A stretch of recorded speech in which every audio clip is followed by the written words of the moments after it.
day. My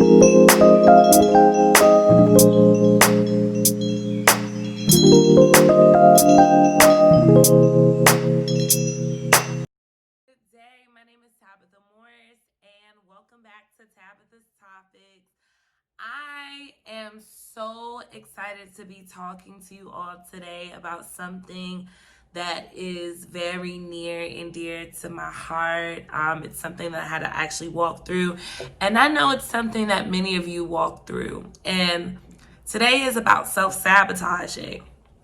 Have you ever been so close to a goal or so close to a dream and you quit or you didn't see it through?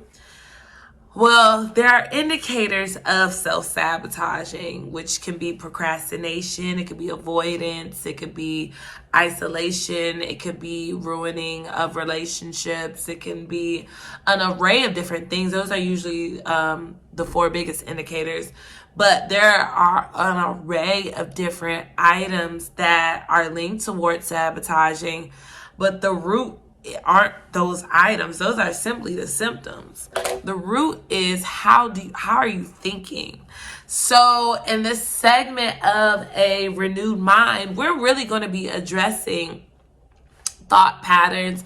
We're really going to be addressing ideations, because we cannot go anywhere if we are still thinking the same way we were thinking previously. We're not going to be able to move forward, because we're taking non-conducive habits and we're trying to, it's almost like having ankle weights around your ankle and you're trying to run. It's pretty hard, right? So we want to take those weights off today. Like, we're exposing it in this series. So if you've ever self-sabotaged, or you are an up-and-coming business owner and you feel like you don't have what it takes, or whatever the case may be, first and foremost, let's talk about the way that you are thinking and how you are perceiving yourself. What do you perceive about yourself? What do you believe about yourself? Do you trust your decision making? Do you trust what God has placed down on the inside of you? What is your foundation? We cannot escape that. I know we talked a little bit about that last week, but what do you place your foundation in? What do you place your hope in? What is your foundation? Is it your faith? Is it the word of God? What does that look like for you? Because you're never going to be able to escape that, because when the wind blows and when the times go in and out, that is going to be something that sustains you. When the storms of life blow, that is the thing that sustains you. So with that being said, I definitely want you all to consider how you're thinking about yourself this week. Just think about yourself, and think about those thoughts that are coming to mind, and jot it down if you have to. If you have to get a journal or a diary or what have you, get that, because we've come to eradicate bad thinking patterns. We have to, because as clinicians, as mental health professionals, as upcoming business owners, that thinking cannot go with you. It's not conducive. So let's relearn together. Okay, we're relearning together. And another portion of this that I definitely want to say is have grace with yourself. I will be the first to admit that every time I made a mistake, I was extremely hard on myself, because it was a learned behavior for me. If I didn't do certain things correctly, then I knew that there was the consequence behind it.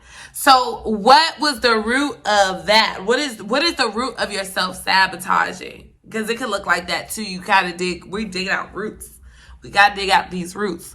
Because if we're ever going to be successful, if we're ever going to do what God has called us to do, if we're ever going to have anything sustainable, anything that is worthwhile, we're going to have to address how we think, right? So I'm so excited. If you haven't already done so, go ahead and register for our P.A.C.T series, which stands for the Purposeful Advancement of Counselors and Therapists. We are having a powerful session this upcoming Tuesday where Coach Kenyatta Weathersby will be speaking to us about staying empowered during times of adversities. It is imperative. If you are a therapist, a life coach, a mental health professional of any sort, come on out via Zoom, because we definitely want you to learn the skill sets that you need. We want you to be empowered. We want you to be equipped to help other people during this time. You cannot help anybody if you yourself are not being helped. Okay, if you yourself are feeling empty, you cannot adequately help anyone else. So we are here to help. We are here to be your safe space. So I'm so excited. I'll drop the link below. And if you haven't already done so, go ahead and follow us on our handlers. We're at Facebook and Instagram at Clinical Consulting Agency. On our website, www.clinicalconsultingagency.com. And last but not least, I am now on Clubhouse, and you can follow me at Miss Tabitha Renee. So thank you all. That's our segment for today, and I totally look forward to hearing back from you and talking to you soon on the next segment.